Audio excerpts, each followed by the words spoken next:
আবারও বিপিএলে দেখা যাবে শাকিব খানকে। এবার আবারও ঢাকা ক্যাপিটালসের অন্যতম মালিক তিনি। গুঞ্জন উঠেছিল দলটি থেকে দূরে সরছেন তিনি। তবে দলের বিশেষ এক সূত্র নিশ্চিত করেছে ঢাকা ক্যাপিটালসের অন্যতম মালিক শাকিব খান নিজেই।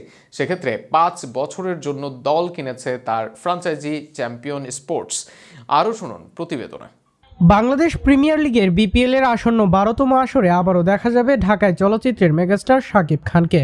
ঢাকা ক্যাপিটালসের মালিকানায় আছেন তিনি। গেল মৌসুমে প্রথমবারের মতো দলটির সহমালিক হিসেবে টুর্নামেন্টে অংশ নেন তিনি, যা দেশের ক্রিকেট ও বিনোদনপ্রেমী দর্শকদের মধ্যে ব্যাপক আলোচনার জন্ম দিয়েছে।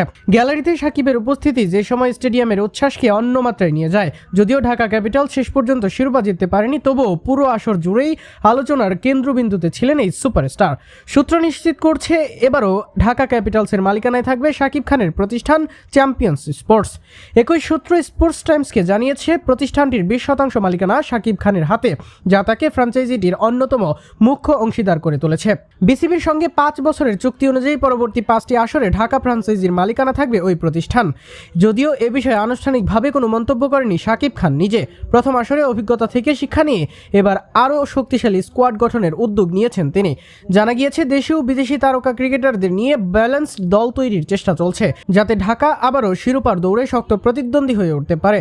আগামী ১৯ ডিসেম্বর ২০২৫ থেকে শুরু হতে যাচ্ছে বিপিএল এর ১২তম আসর। এবারে অংশ নিচ্ছে ৫টি ফ্র্যাঞ্চাইজি: ঢাকা, রংপুর, চট্টগ্রাম, রাজশাহী ও সিলেট। বাদ পড়ছে খুলনা ও বরিশাল। প্লেয়ার্স ড্রাফট অনুষ্ঠিত হবে ১৭ নভেম্বর, আর টুর্নামেন্টের ফাইনাল নির্ধারিত ১৬ জানুয়ারি ২০২৬ তারিখ। বর্তমানে দলগুলোর মালিকানায় Dhaka champion sports, Toggi sports, Chattogram triangle services, Rajshahi Nabil group এবং সিলেট ক্রিকেট উইথ সামি। রূপালী পর্দায় দীর্ঘদিনের আধিপত্যের পর এবার মাঠের খেলায়ও নিজের উপস্থিতি জানান দিচ্ছেন ঢালিউডের কিং খান।